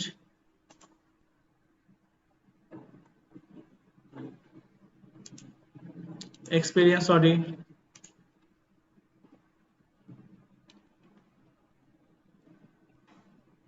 এই ওভারভিউতে খুব সম্ভবত দেওয়া যাবে, এই কোম্পানিতে গেলে পাওয়া যাবে, এই কোম্পানিতে কোম্পানি ওভারভিউ বা প্রোফাইল। এই যে দেখেন অ্যাবাউট আস এর মধ্যে দেখছেন, অ্যাবাউট আস এর বিষয়টা ওরা এইভাবে দিছে যে এই যে কোম্পানিতে প্রোফাইলে ওভারভিউ, তারপর পার্টিসিপেশন, সার্ভিস, ম্যানেজমেন্ট, এই হাবিজাবি সব দিয়ে দিছে। তার মানে আমরা অ্যাবাউটটাও পাইছি, কন্ট্যাক্ট আসও পাইছি। টিএনসির জায়গায় আমরা পাইছি কি, টিএনসির জায়গায় আমরা পাইছি হচ্ছে লাস্টে যে পলিসি গুলা এখানে পাইছি, তাহলে এটাও ঠিক আছে। তারপর প্রাইভেসি পলিসি, ডিএমসি ওরা না, এটা ওদের কোনো অ্যাফিলিয়েশন না, এটা ওদের নিজস্ব, তার মানে ডিএমসি এখানে ই না। ফেভিকনটা দেখি, ফেভিকনটা, হ্যাঁ ফেভিকনটা ওরা এই যে দেওয়া আছে, দেখি ফেভিকনটার।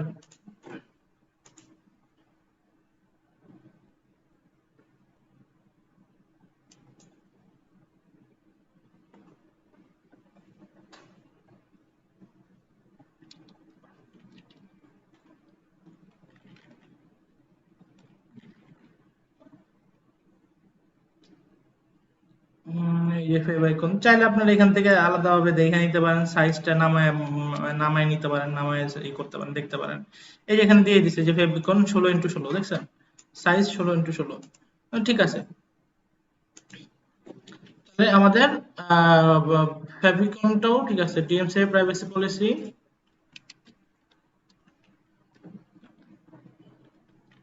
এসেনশিয়াল মেনুর মধ্যে এগুলা সবই ঠিক আছে।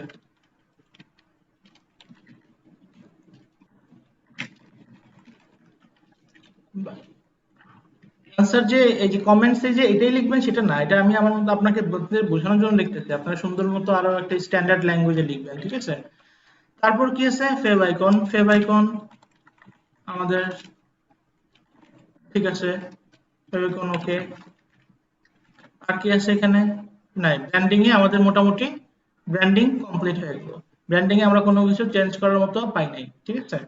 এবার আসেন হচ্ছে সেকেন্ড সেগমেন্টে। সেকেন্ড সেগমেন্টটা কি আছে, সেকেন্ড সেগমেন্টে আসতেছে হচ্ছে আপনার সাইটটা, এটা যে সাইটটা, এই ওয়েবসাইটটা কি শুধু ব্রাউজার ফ্রেন্ডলি না মোবাইল ফ্রেন্ডলিও বা ডিভাইস ফ্রেন্ডলি কিনা, সেই জিনিসটা চেক করা।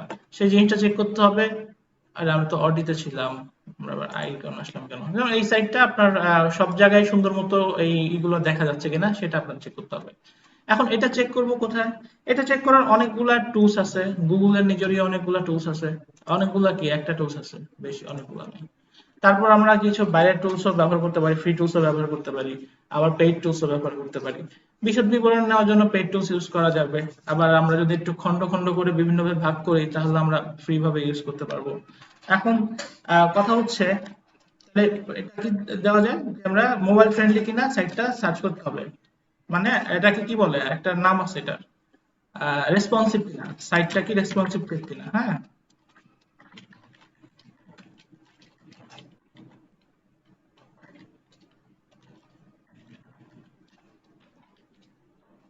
রেসপন্সিভনেস।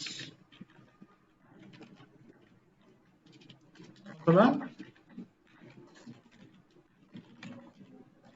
মোবাইল বা ডিভাইস ফ্রেন্ডলি কিনা।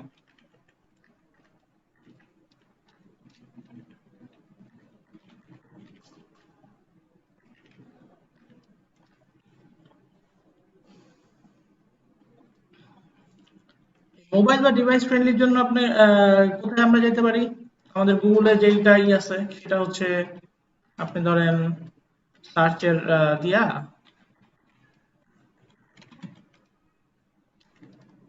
সার্চ করি তাহলে ভালো হবে।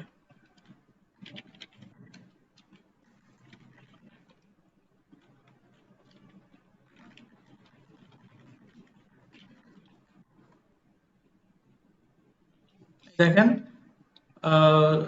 একটা অপশন আছে যে সাইটটা মোবাইল ফ্রেন্ডলি কিনা সেটা চেক করা যাবে এখানে।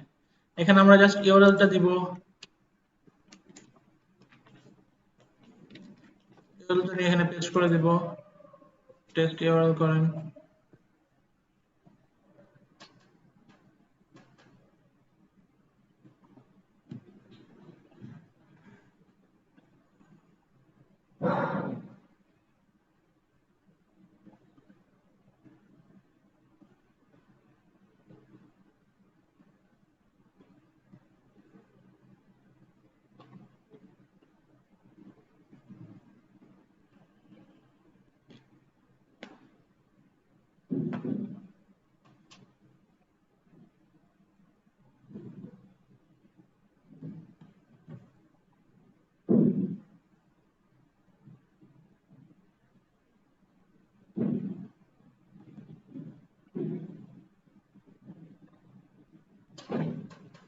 এই কতক্ষণ লাগে ফেচিং হতে?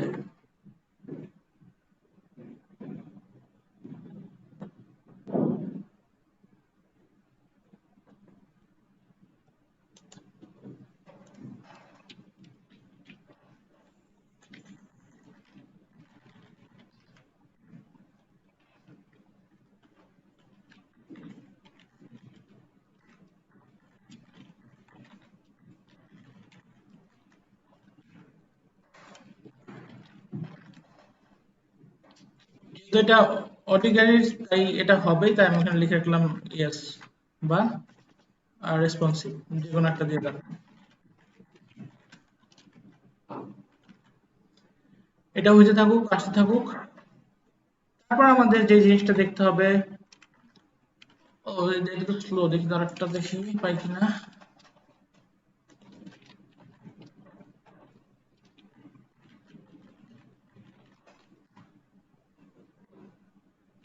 জিটি ম্যাট্রিক্স দিয়েও আপনারা চেক করতে পারেন ওয়েবসাইটটা মোবাইল ফ্রেন্ডলি আছে কিনা।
আরে এটা এতক্ষণ লাগে আসতে, কি সমস্যা?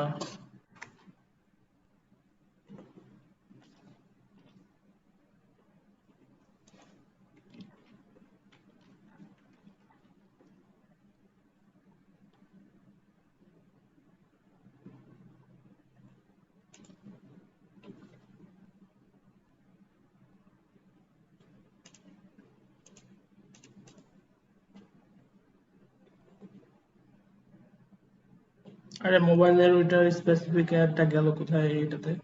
আচ্ছা যাই হোক, এটা এটা একটু খুঁজলে পাবেন। এখানে মোবাইল, এখানেও আপনার এই যে এতগুলো রিপোর্টের মধ্যে কোথায় যেন মোবাইল ফ্রেন্ডলি এটা দেওয়া আছে, বুঝছেন? এটা আপনারা যখন ই করবেন চেক পাবেন। অনেকদিন করি না তো এটার কাজ, দেখবো না। তো এটাকে অ্যানালাইজ হইলে মানে এখানে আপনি স্পেসিফিকলি এটাতে দেখতে পাবেন, গুগলের যে টুলটা আছে এই টুলটাতে স্পেসিফিকলি আপনি দেখতে পারবেন যে এটা মোবাইল ফ্রেন্ডলি কিনা, এটা আপনাকে রিপোর্টটা দিয়ে দিবে। তাহলে আমরা যদি ধরেন এটা মোবাইল ফ্রেন্ডলি দিলাম এখানে ইয়েস, তারপর আমরা নেক্সটটাতে যাই। নেক্সটটাতে আসে হচ্ছে কি স্পিড টেস্ট করতে হবে। এটা স্পিড টেস্ট মানে সাইটটা লোড হচ্ছে কিনা ঠিক মতো, লোড হইতে কত সময় লাগতেছে, হ্যাঁ, লোডিং টাইম বা সামথিং, স্পিড টেস্ট। এই স্পিড টেস্ট করার জন্য গুগলের সার্ভিস আছে, অথবা আপনার এই জিটি ম্যাট্রিক্সেও আপনি এই স্পিড টেস্ট করতে পারবেন, অথবা ডেভেলপার আরেকটা গুগলের সাইট আছে হচ্ছে গুগল ডেভেলপার টু লাইভ সাইটটা দেই, ডেভেলপার স্পিড টেস্ট।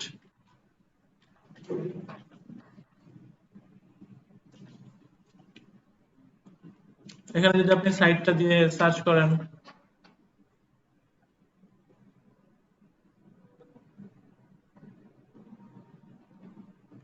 গুগল এটা স্কোর হইতে হবে 90 প্লাস, যদি এটা ভালো পারফরমেন্স হয়। 90 এর নিচে আসলে এভারেজ, 60 নিচে গেলে একদম প্রবলেম আর কি, একটা প্রবলেম ধরে নিতে হবে। কিন্তু একটা ভালো সাইটের স্পিড স্কোর থাকবে হচ্ছে 90 প্লাস।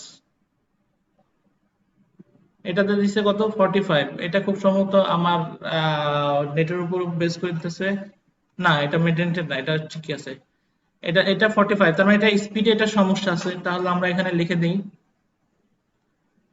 দেখি আমাদের আরেকটা জায়গায় আমরা টেস্ট করে, structure recipe performance speed, good, nothing to do here, 88.9 ms, 9 millisecond. 1000 মিলিসেকেন্ডে 1 second না, ঠিক আছে, এটা 900 ক্রস করা যাবে না। স্পিড ইন্ডেক্সে এখানে এটা দিতেছে হচ্ছে লুকস গুড, কিন্তু এদিকে আমাদের গুগলে এটা দিছে মার্কস দিচ্ছে হচ্ছে 45। এটা আরেকটা কারণ হইতে পারে যে এই যে HTML দেখেন একটা এক্সটেনশন দিছে, এটা রিডিরেক্ট হচ্ছে এই সাইটটাতে, এটার কারণেও সাইট হয়তো স্লো হচ্ছে, হয়তো বা ওদের কোনো কনস্ট্রাকশনের ভিতরে কাজ করতেছে, এই জন্য এটা হইতে পারে। কিন্তু এই যে 45, এটা কিন্তু রেড মার্কিং। দেখেন এখানে একটা তারা রেশিও দিয়ে দিছে যে 0 to 49 হচ্ছে এরর, মানে need to be fix definitely, and 50 to 89 হচ্ছে আপনার ইয়েলোতে আছে, মানে এটা এভারেজ ইসে আছে। বাট যদি এটা গুড বা গ্রিন স্ক্রিন নিতে যায় তাহলে 90 আপ হইতে হবে। সো এখানে এটা স্কোর দেখাচ্ছে 45, that means something need to be change here. So আমরা লোডিং টাইম দিয়ে দিলাম হচ্ছে নিড টু ইমপ্রুভ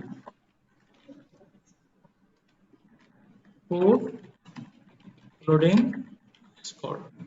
এখন আপনাদের একটা কোশ্চেন আসতে পারে যে ভাইয়া দুই জায়গায় তো আমরা দুই রকমের পেলাম, দুই জায়গায় আমরা দুই রকমের অ্যান্সার পেলাম, তাহলে আমরা কোন রেজাল্টটাকে কাজ করব? যদি আপনার কিছু করার না থাকে, ফার্স্ট প্রায়োরিটি দিবেন গুগলকে, কারণ সাইটটা র্যাঙ্ক করতে হবে গুগলের কাছে।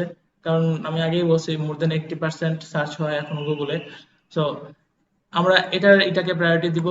আর সাথে সাথে আমরা এটাও করতে পারি যে যদি র্যান্ডমলি মনে করতেছেন যে এটা আপনার সাইটের, আপনার বাসার নেট প্রবলেম বা আপনার এখানে ব্রাউজারের কোনো প্রবলেম হইতে পারে, তাহলে আপনি এরকম জিটি ম্যাট্রিক্স এর মতো এসিএম রাশ আছে বা আরো কিছু এইচআরএফ আছে, এগুলাতে আপনি স্পিড টেস্টটা করে একটা এভারেজ ক্যালকুলেশন করতে পারেন। লোডিং টাইম আমরা এখানে একটা ফিডব্যাক দিয়ে দিলাম।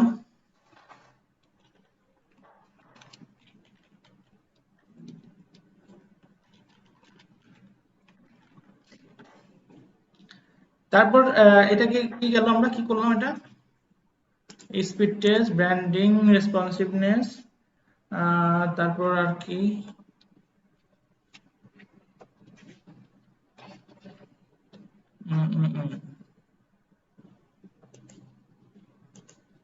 আচ্ছা, তারপর দেখতে হবে যে আমাদের সাইটের যে রুট ডোমেইন যেটা আছে, এই রুট ডোমেইন গুলা কি করা আছে কিনা, আপনার কি বলে রুট ডোমেইন। আচ্ছা এখানে আমরা লিখি নাই, আগেটা যেটা কি বললাম, site responsive checking mobile device, এটা গেল। তারপর আমরা কি দিছিলাম জানি, টেস্টিং না,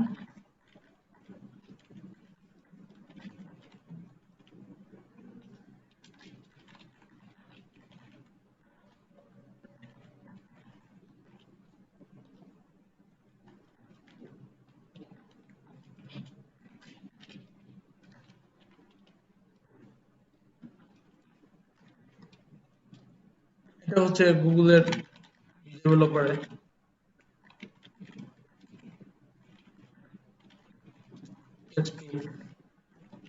ইউজ করতে পারেন, অথবা ডিটি ম্যাট্রিক্স ইউজ করতে পারেন, অথবা আদার টুলস গুলো ইউজ করতে পারেন। তারপর আসতেছে হচ্ছে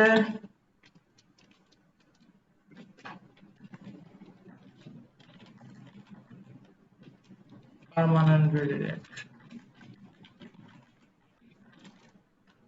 এই জ্বালা, আমার আসলে কচুর গাছের সাথে সুইসাইড খাওয়া উচিত। রিটার্ন শুরু করতে হবে। আচ্ছা, 301 রিডিরেক্ট, এই জিনিসটা কি? এটা রিডিরেকশন, এই রিডিরেকশন কিন্তু অনেক ধরনের হয়। 301 আছে, 302 আছে, 404 আছে, এই ধরনের আছে, মানে পেজ নট ফাউন্ড আছে। তো এই ধরনের এক একটা কাজ এক এক রকম। এটা যখন আপনারা ডিপলি কাজ করা শুরু করবেন তখন বুঝবেন, কারণ এটা বুঝতে গেলে মেলা প্যারা।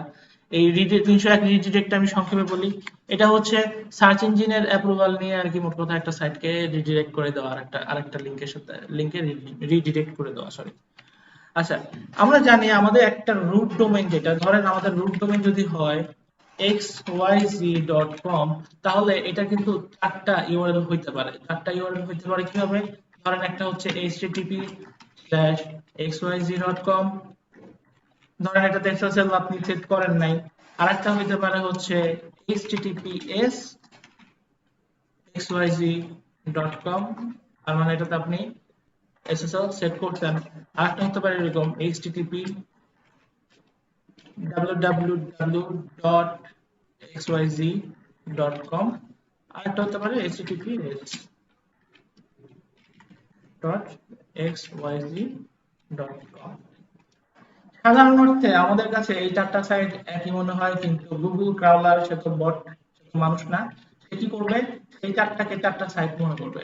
এখন এটাকে ফিক্স করার বা গুগলের কাছে বা সার্চ ইঞ্জিনগুলোর কাছে পরিচিত করার জন্য একটা ওয়ে আছে, সেটা হচ্ছে সার্চ কনসোল। সার্চ কনসোলে অনেক সময় আমরা এটাকে ইন্ডিকেট করে দিতে পারি যে ভাই এই সব সাইট একই, এটার মধ্যে মেন তুমি কাউন্ট করবা যে কোনো একটা, ধরেন আমরা ধরে দিলাম। এখন ধরেন এই 4টা সাইটে ইন্ডেক্স আছে, এই 4টা সাইট যদি ইন্ডেক্স থাকে গুগলে, যদি আমরা রিডিরেক্ট না করি, তাহলে এই সাইটগুলো কি হবে? আলাদা আলাদা র্যাঙ্কিং ফ্যাক্টরে অন্তর্ভুক্ত হবে, আলাদা আলাদা র্যাঙ্কিং স্কোর এদের হবে। তো যেটা একটা সাইটের জন্য, ওভারঅল সাইটের জন্য নট সো গুড। তো সেক্ষেত্রে কি করতে হবে? গুগলের কাছে দেখাই দিতে হবে ভাই এই সাইটটা হচ্ছে আমার অরিজিনাল সাইট, আর বাকিগুলো হচ্ছে আলাদা আলাদা, এগুলোকে তুমি কাউন্ট করো না, তুমি মূলত এটাকে কাউন্ট করবা। আর এই কারণে আমরা সাধারণত 301 রিডিরেক্টটা করি।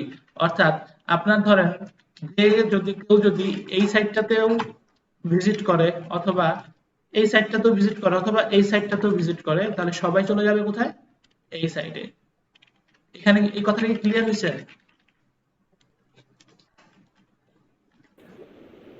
ভাই আরেকবার বললে ভালো হতো। আমরা একটা সাইটকে আমরা যে সাইটটা দেখলাম, এই সাইটের ইউআরএলটা অর্থাৎ লিংকটা 4 ধরনের হইতে পারে, ঠিক আছে? তো দেখেন আমাদের যে স্পোর্টস 24/7 বা 24/7 স্পোর্টস, যেটা এই সাইটটা আমি এভাবে লিখতেছি না। এখন আমি যদি এটাকে http দেই, আমি কিন্তু এস দেই নাই, সার্চ করি, তবুও কিন্তু সে অটোমেটিক করে চলে আসছে, https এই কিন্তু চলে আসছে। দেখেন আমার এখানে ই দেখাচ্ছে, মানে যে তালা দেখাচ্ছে, ঠিক আছে? এখন আমি যদি এটাকে আমরা https দিয়ে www.247sportstv.com দেই, তাহলে কিন্তু সে কোথায় যাচ্ছে? 24/7 স্পোর্টস টিভিতেই যাচ্ছে। এইটুক বুঝছেন, বাকিটুক পরে। এই জিনিসটা ভাই কেমনে করলেন গুগল কনসোলে? না, এটা আপনার সি প্যানেল থেকে এটা 301 রিডিরেক্ট করতে হয়। মানে বলতেছি যে আমার যে মেন সাইট, আপনি এই চারটার মধ্যে, এই চারটা সাইটের মধ্যে, এই চারটা লিঙ্ক দেখাইলাম, এই চারটা সাইটের মধ্যে আপনি যেটাই লিখেন, আমি মেনটাকে আমি রিডিরেক্ট করতেছি কোনটাতে? ধরেন এইটাতে রিডিরেক্ট করতেছি, আমি এটাতে করতেছি না? এই যে আমার দেখেন সাইটটা যাচ্ছে কোথায়? এটাতে যাচ্ছে না? জি ভাইয়া। আমি যেখানে যাচ্ছি এটাতে, তাহলে আমি ওই রিডিরেক্ট অপশনে আমি এটাকে কি করছি, 301-এ আমি যেটা সবগুলো অন্য যে তিনটা লিঙ্ক আছে, এই যে যে আদার্স 3 ধরনের লিঙ্ক আছে, এই সব লিঙ্ক গুলাকে কি করছি, একটার মধ্যে রিডিরেক্ট করে রাখছি। অর্থাৎ বট যখন এটাতে যাবে, সে অটোমেটিক রিডিরেক্টেড হয়ে যাবে এখানে। আবার যখন এখানে যাবে, সে সে একই জায়গায় যাবে। তার মানে কি, তখন র্যাঙ্কটা হয়ে যাবে কি একটা লিঙ্ক কেন্দ্রিক। তখন গুগল বুঝতে পারবে যে না, এ হলো একটাই। এছাড়া ম্যানুয়ালি আমরা গুগল সার্চ কনসোলে আমরা এই জিনিসটা ইন্ডিকেট করে দিতে পারি যে আমার এই ইউআরএলটা হচ্ছে অরিজিনাল ইউআরএল। বুঝতে পারছেন? এখন 301 রিডিরেক্টে আমরা লিখবোটা কি? ধরেন আমি এখানে দিলাম হচ্ছে 301 রিডিরেক্ট। এখন এখানে ধরেন যদি আমার একটা সাইট ইউআরএল যদি দেখি এক জায়গায় এটা করা নাই, রিডিরেক্ট করা নাই, তাহলে আমাদের কি করতে হবে? একটা all existing site should be redirected by single link, এরকম একটা কমেন্ট আমরা এখানে করে দিলাম। ঠিক আছে? তো এখান থেকে আমরা এই জিনিসটা করতে পারি। এখানে কোনো কোশ্চেন আছে? না ভাইয়া। বাকিরা ব্যাপার কি, খোঁচায় খোঁচায় জিজ্ঞেস করতে হইতেছে? না ভাইয়া, সমস্যা নাই এখানে। বুঝছেন? ওকে, তাহলে আমাদের 301 গেল। তারপর আসতেছেন কি, আমাদের সার্চ ইঞ্জিন, আমাদের একটা সাইটের বিভিন্ন থাকে। দেখা যায় যে বিভিন্ন সময় আমরা যখন পোস্ট করি, কিছু আননেসেসারি লিঙ্কও কি হয়ে যায়, গুগলে ইন্ডেক্স হয়ে যায়। এখন এইগুলো কিন্তু আমাদের সাইটের জন্য খারাপ। যেমন আপনি কেউ আমাদের একটা নির্দিষ্ট লিঙ্কে না গিয়ে এখন সার্চ করলো, আমার একটা ধরেন আমার 24/7 স্পোর্টস নিয়ে সার্চ করলো ফর এক্সাম্পল, 24/7 স্পোর্টস টিভি নিয়ে সার্চ করলো। এখন এইটাতে সার্চ করার পরে আমার এখানে অনেকগুলা দেখেন কিছু জিনিস আসছে যেগুলো আমার দরকার নেই। যেমন এখানে আমার সবই নেই, আমি সাইটসে যাই,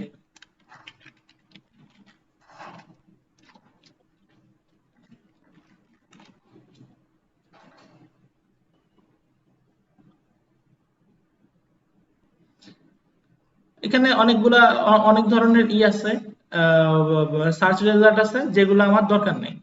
যেমন এই দেখেন ক্যাটাগরি আসছে, লাইভ স্ট্রিম ক্যাটাগরি, এই ক্যাটাগরিটা ঢুকছে। তারপর হচ্ছে এখানে এই যে ক্যাটাগরি ইন্ডেক্সিং হয়েছে, পরে একটা ইসের নামে ইন্ডেক্সিং হয়েছে, ক্যাটাগরির নাম দিয়ে, সাব ক্যাটাগরি খুব সম্ভবত এটা, এগুলা ইন্ডেক্সিং হয়েছে, মেনুর নাম ইন্ডেক্সিং হয়েছে। ঠিক আছে?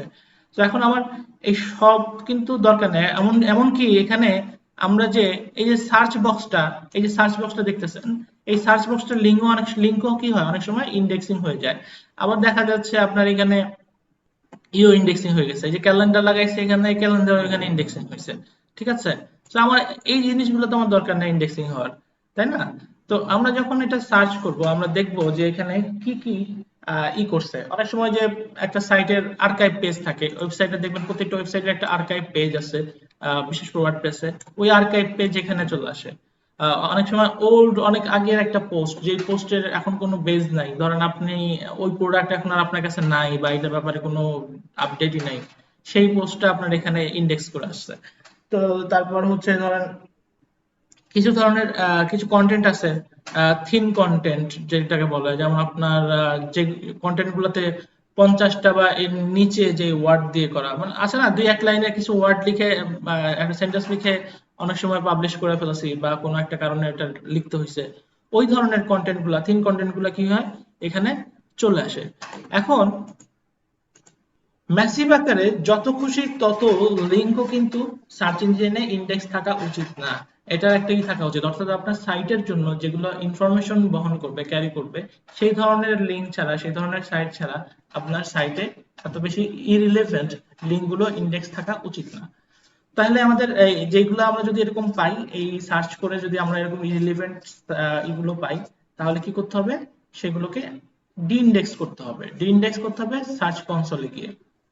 আমরা তো এটা প্রবলেমটা ফাইন্ড আউট করে সমাধানটা বলে দিচ্ছি, এজন্য দেখাচ্ছি না, কিন্তু আপনার দিতে হবে শুধু প্রবলেমটা। এখন আপনি যদি মনে করেন যে এই যে ফ্যাক্টর গুলা পাইছি আমরা এখান থেকে, আপনি যদি লিঙ্ক গুলাকে সব কালেক্ট করেন, কালেক্ট করে কি করতে হবে? আপনি এখানে দিয়ে দিবেন যে এখানে এটার একটা আলাদা শীট বানাবেন, যে ইসের লিস্টের, লিঙ্ক লিস্টের। এটার ধরেন আপনি নামকরণ করলেন হচ্ছে আনওয়ান্টেড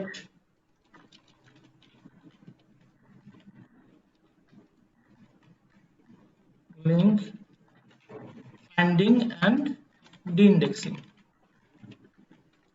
হ্যাঁ, এটা দিলেন। তারপর আপনার যদি মনে হয় আপনার আলাদা একটা চার্ট বানাবেন এই নাম দিয়ে, এই ক্যাটাগরি দিয়ে, এখানে আপনি আরেকটা ধরেন আরেকটা চার্ট বানালেন।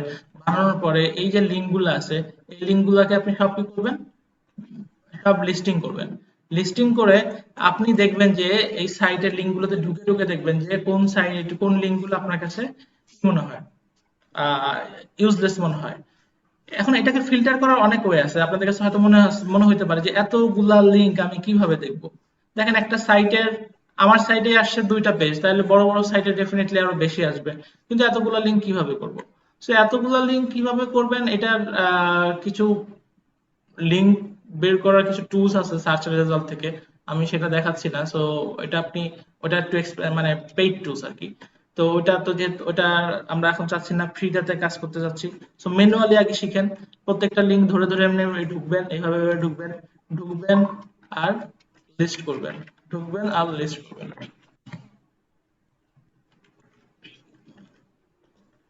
ধরেন ঢুকতেছেন আর লিস্ট করবেন, ঢুকবেন আর লিস্ট করবেন, ঢুকে দেখবেন যে অ্যাকচুয়ালি এটা কি দিছে। এই দেখেন নাথিং ফাউন্ড, এটার মধ্যে এই যে লস এঞ্জেল ক্যাটাগরিতে আমার এখানে কিছু নাই। সো আমার এটা ইন্ডেক্স করে রেখে আমার লাভ নাই, আমি এটাকে ডি ইন্ডেক্স করে দিতে পারি। এই যে এটাতে কিছু নাই, কোনো ডেটা নেই, আমি এটাতে রেখে আমার লাভ নাই, আমি ডি ইন্ডেক্স করে দিই। সো এই ধরনের ফাইল, এই ধরনের যে লিঙ্ক গুলা আপনারা ফাইন্ড আউট করবেন, ফাইন্ড আউট করে এখানে একটা রেজাল্ট দিয়ে দিবেন যে ফাউন্ড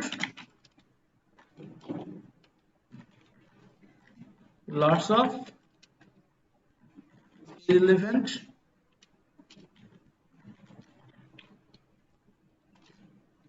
links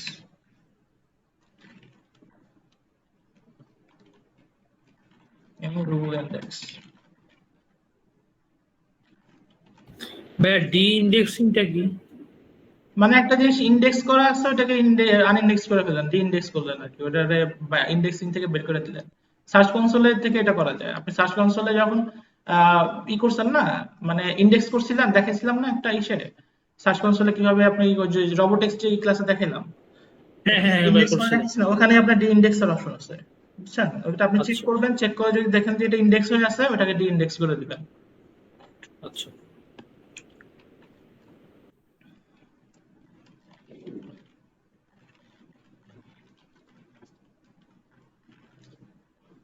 তো এটা গেল মোটামুটি কি ইরিলেভেন্ট সাইট ফাউন্ডিং এর বিষয়টা। মোট কয়টা হয়েছে? 1টা 2টা 3টা 4টা 5টা 6টা, আর একটা দেখানোর কথা আজকে।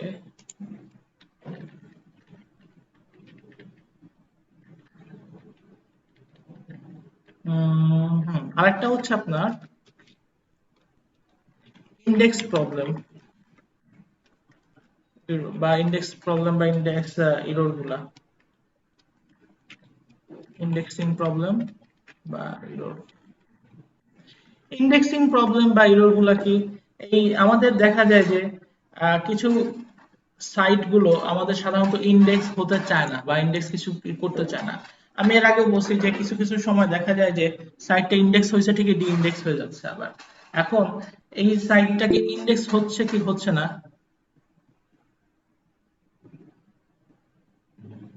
কোন ফাইল এটা? এই যে এটার এই এক্সেল।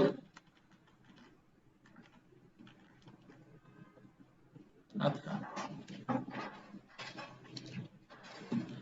তো এই যে এইটা যেটা কি বলে ইন্ডেক্সিং হচ্ছে কি হচ্ছে না সেই জিনিসটা আমাদের ফাইন্ড আউট করার জন্য আমাদের কিছু পেইড টুলস ব্যবহার করতে হয়। কারণ আমি আগেই বলছি অনেকবার যে আপনি যখন একটা ডিপ কিছু করতে যাবেন, সাইটের ডিপ ইনফরমেশন কালেক্ট করতে যাবেন, তখন আপনাকে পেইড টুলসের বিকল্প নাই। তো এই পেইড টুলস এর মধ্যে খুঁজে বেছে কিছু ফ্রি টুলস আছে। যেমন ধরেন এর মধ্যে একটা হচ্ছে স্ক্রিমিং, কি জানি এটার নাম, স্ক্রিমিং হচ্ছে নাকি না, স্ক্রিমিং ফ্রগ। স্ক্রিমিং ফ্রগটাতে আমরা অ্যারাউন্ড খুব সম্ভবত 400 বা 500 এরকম কিছু সাইট ইনিশিয়াল অ্যানালাইজ করতে পারবো। অ্যানালাইজ করে আমরা ওখান থেকে একটা ইনফরমেশন নিতে পারবো, এখান থেকে একটা মানে কিছু সাইট বের করতে পারবো। এখন এখানে যদি আমরা এই দেই, যেমন লগ ইন করতে হবে আগে। হুম,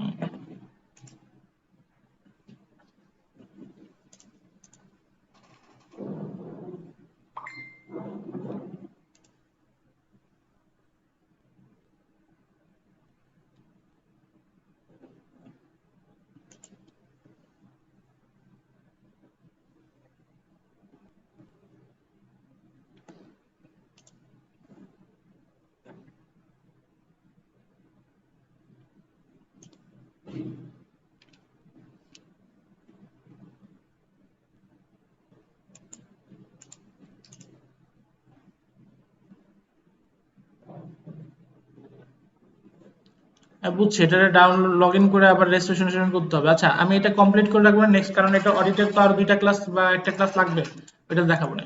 তাহলে আজকে মোটামুটি ভাবে এই 6টা জিনিস, এখানে 7টা না, এই 6টা জিনিস দেখাইছি। আরো অনেকগুলা আছে, প্রায় বলছিলাম 15-16টা সেগমেন্ট নিয়ে কাজ করতে হবে। এই 6টা জিনিস আপনারা বাসায় প্র্যাকটিস করবেন। বাসায় প্র্যাকটিস করে আপনারা আমাকে একটা ওই যে যদি মন চায় আমাকে একটা দিয়েন, একটা সাইট অডিট করে আমাকে একটু জানান। এখন কোন সাইটটা অডিট করবেন সেই সাইটটা বলে দেই। এই করেন, এটা তো অনেক এরর আছে, আপনারা বুঝতে পারবেন। সাইটটা লিখে নেন। এটা যদি করেন একদম এইভাবে সেগমেন্ট করে, যেভাবে যেভাবে যেটা যেটা দেখাইলাম, যেটা যেটা বুঝাইলাম, এই জিনিসগুলা দেখে আপনাদের কাছে মনে হয়, যেটা আপনাদের কাছে হয়তো একটু কনফিউজিং মনে হইতে পারে ব্র্যান্ডিং অপশনটা। এই ব্র্যান্ডিং অপশনটা আপনার যদি কালার সেন্স যদি না থাকে, তাহলে এটা নিয়ে আপনি আপনার মধ্যে একটা দিয়ে দিন, বুঝে নিব না। টাইপোগ্রাফি তো আমি বুঝাই দিচ্ছি, এটা সেন্সের দরকার নেই, এটা এমনি বুঝা যায় টাইপোগ্রাফি ঠিক আছে কিনা। এসেনশিয়াল মেনুস এটা আমি বলে দিছি কি কি আছে। ফেভাইকন এটাও আমি বলে দিছি। সো এগুলা সবই মোটামুটি বলা আছে, খালি একমাত্র কালার প্রবলেমটা, যাতে যাদের কর্পোরেট কালার সেন্স নাই বা কম আছে বা বোঝেন না, তাদের জন্য একটু প্রবলেম হতে পারে। সো ইট ডাজন্ট ম্যাটার, তারা যেরকম পারেন একটা রিপোর্ট যদি মন চায় সাবমিট করেন, ঠিক আছে। আমি এটাকে সেভ করে রাখি। এখন বলেন, এই যে ক্লাসগুলা করলে, আজকে ক্লাসটা করলেন, এটার মধ্যে কোনো ধরনের কোনো প্রবলেম পাইছেন কিনা? বা বুঝছি ভালো মতোই, বাট ওই যে আপনি যে টাস্কটা দিলেন ওটা করার সময় একটু মানে রেকর্ডিংটা একটু দেখা লাগবে। দেখেন, রেকর্ডিং তো দিয়ে দিব। আচ্ছা, আচ্ছা, ফেভ আইকনটা হচ্ছে এটা, যেমন এই অডিও গাড়ির এই যে যে লোগোটা আছে, অনেক সময় ওরা ডিরেক্ট লোগোটাই ফেভ আইকন হিসেবে ইউজ করে। কিন্তু এই দেখেন, এই যে আমাদের টাস্ক বার যেটা আছে, টাইটেল বার, যেটা ওয়েবসাইটের যে টাইটেল বারটা দেখছি, এই টাইটেল বারের এই কর্নারে দেখেন এই লোগোটা ছোট্ট করে দেওয়া আছে, এটাকে বলা হচ্ছে ফেভ আইকন। এই ফেভ আইকনটা সাধারণত 16x16 পিক্সেলের হয়। এটা হচ্ছে অ্যাকুরেট, সার্চ ইঞ্জিন ফ্রেন্ডলি, এবং মানে এটাই হচ্ছে নিয়ম, 16x16 পিক্সেল সাইজের ইমেজটাকে ইউজ করতে হয় ফেভ আইকন। এবং এটা বেটার হয় পিএনজি ফাইল দেওয়া, পিএনজি ফাইল ইউজ করাটা বেটার হয়। সো এই ফেভ আইকনটা অনেক সময় ওই যে যেটা বলছিলাম, আমার মতো কিছু মাতব্বর আছে আর সুন্দরভাবে হাইলাইটেড করার জন্য একটু বড় সাইজ দেয়। বড় সাইজ দিলে মনে করে যে এটা অনেক চকচক করবে, আসলে চকচক করে কিন্তু ওই লোডিং হইতে 2-3 দিন সময় নেয়। তো এই জন্য আমরা কি করব, আমরা ফেভ আইকনটা 16x16 ইউজ করব। তো এটা আপনি দেখতে পারবেন ইন্সপেক্টে গেলে, অথবা আপনার এখান থেকে যদি আপনি ইসে যান, সেটিংসে, কি বলে, মোর টুলসে যান, মোর টুলসে যে ডেভেলপার টুলসে যান, তাহলে এখানে ফেভ আইকনের অপশন পাবেন। যদি খুঁজে না পান আমার মতো, তাহলে এখানে জাস্ট লিখবেন সার্চ করে ফেভ আইকন, আসছে। এই যে ফেভ আইকন দেখেন 16x16 দেওয়া আছে। If you think this is okay, তাহলে আপনি করে ফেলবেন। এখানে সুন্দর মতো একটা কমেন্ট দিয়ে দিবেন যে হ্যাঁ ফেভ আইকন ইজ গুড, ওকে। বুঝে আসছে রোকে আপু? লাস্টে ওইটা আরেকবার দেখাবেন, ওই যে ফেভার আইকনেরটা। ফেভ আইকনের কোনটা? ওই যে ইন্সপেক্ট করে করলাম যেটা? হ্যাঁ হ্যাঁ হ্যাঁ হ্যাঁ, ওইটা ওইটা ওইটা। এই যে নরমালি এটা জাস্ট আপনার, এটা তো আমরা নরমালি বডি কন্টেন্টের তো আমরা ইন্সপেক্ট অপশনই পাচ্ছি, তাই না? কিন্তু আপনি এই যে টাইটেল হ্যাঁ যেটা আছে, টাইটেল টেক্সট এই যেটা আছে, এখানে তো আমরা রাইট বাটন ক্লিক করলে দেখেন ইন্সপেক্ট কোনো অপশন নাই। তাহলে আমরা এটা কি করতেছি, হ্যাঁ হ্যাঁ। নরমালি ব্রাউজার অপশনে গিয়ে মোর টুলসে যাচ্ছি, মোর টুলসে যে ডেভেলপার টুলসে যাচ্ছি, ঠিক আছে? ডেভেলপার টুলসে গিয়ে এখানে দেখবেন টোটাল কোডিংটা এখানে আছে। সো এখানে আপনি কন্ট্রোল এফ দিয়ে যে সার্চ সার্চ কোয়ারির যেটা কমেন্টটা, সার্চ কমেন্ট যেটা, কন্ট্রোল এফ দিয়ে আপনি লেখেন ফেভ আইকন, তাহলে ফেভ আইকন দেখেন কোথায় আছে, চলে আসছে ফেভ আইকনের এখানে। এখন দেখেন ফেভ আইকনের যে টাইপটা, এখানে 4টা ফেভ আইকন ইউজ করছে। এটা হচ্ছে ইসের উপর, যেহেতু এটা রেসপন্সিভ সাইট, ঠিক আছে? এটা এই দেখেন অ্যান্ড্রয়েডের জন্য, অ্যান্ড্রয়েড ক্রোমের জন্য, তারপর ইসের জন্য অন্য কি জিবিপি টু এরকম ক্যাটাগরি করছে আর কি। সো এই প্রত্যেকটা সাইটের জন্য আপনার আলাদা আলাদা সাইট যে ইসে দিয়ে দিছে, মানে সাইজে দিয়ে দিছে, যেটা রেকমেন্ডেড সাইট। তবে নর্মালি আমরা ব্রাউজারে বা যে কোনো জায়গায় সব ওভারঅল সব জায়গায় রেকমেন্ডেড হচ্ছে 16x16 পিক্সেল। বুঝতে পারছেন? সো আমরা এখান থেকে দেখবো যে এটা 16x16 আছে কিনা। আর যদি এরকম থাকে 3-4টা থাকে, তাহলে আমরা বুঝে নিব যে হ্যাঁ এটা রেসপন্সিভের ইসের মধ্যে করছে। বাট এটা অনেক সময় থাকে না, সব সাইটে রেসপন্সিভ হলে ওটা থাকে না, এই 6x6 এই কাজ হয়ে যায়। তো আপনার আমাদের মেইন চেক করতে হবে যে এই যে, এখানে তো ভাই একাধিক সাইজ দেওয়া আছে, তাইলে কি আমরা এখানে প্রবলেম রিপোর্ট করব? না না না, আমি তো একটু আগে বললাম যেহেতু এই সাইটটা রেসপন্সিভ সাইট, অডি এটা রেসপন্সিভ সাইট, এটা যে কোনো ডিভাইসে আপনার মানে এই দেখতে সুন্দর হবে, ইউজার ফ্রেন্ডলি হবে, ঠিক আছে? আচ্ছা। সো এক একটা ডিভাইস রিকমেন্ড করে হচ্ছে ভালো আউটপুটের জন্য এক এক ধরনের সাইজ। বাট অল ওভার সব ইসেই ফার্স্ট রিকমেন্ডেড হচ্ছে 16x16। তো আমরা যখন চেক করব, আমরা আগে দেখবো যে আমাদের এই যে ইমেজটা পিএনজি আছে কিনা, বা এবং এটা 16x16 আছে কিনা। দ্যাটস অল, আর কিছু লাগবে না, ফেভ আইকনটা ঠিক আছে কিনা, বুঝছেন? তো এই দেখেন এখানে একটা জিনিস দেখেন, এই যে যেটা 192x192 দিচ্ছে, এটা লেখেন অ্যান্ড্রয়েড ক্রোম, মানে আপনার অ্যান্ড্রয়েড ডিভাইসে ক্রোমে যদি করে তাহলে আপনার এরকম আসবে, ঠিক আছে? তারপর আবার এখানে দিচ্ছে আবার ফেভ আইকন 32x32, এটা কোনো একটা ইসের জন্য দিচ্ছে, কোনো একটা অপারেটিং সিস্টেমের জন্য দিচ্ছে। যাই হোক, আমাদের ওইগুলো হেডেক না, আমাদের দেখতে হবে এটা ঠিক আছে কিনা। এটা দেখবেন, এটা চেক করে আপনি ওখানে কমেন্ট দিয়ে দিবেন। বুঝে আসছে? হ্যাঁ। মিতা আপু বুঝছেন? জি ভাইয়া, বুঝতে পারছি। আচ্ছা, আর ওকে আপনি তো বুঝছেনই। তাহলে আমাদের প্র্যাকটিসের জন্য কাজ কি কাজ করতে হবে? একটা সাইটকে আমরা করব, যে সাইটটা আমি দিয়ে দিছি অলরেডি করে, এই জিনিসগুলোকে ফাইন্ড আউট করব, ঠিক আছে? ঠিক করে এইভাবে আমরা লিস্টিং করব। আমি এটা ফেসবুকে দিয়ে দিচ্ছি, ফেসবুকে মেসেজে দিয়ে দিচ্ছি।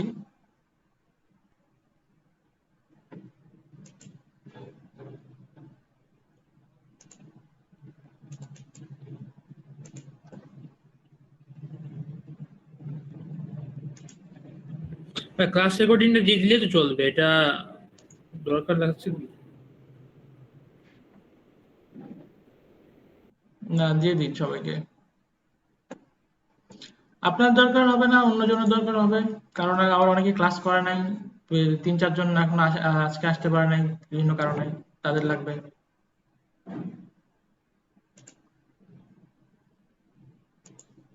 এটা কি ছিল?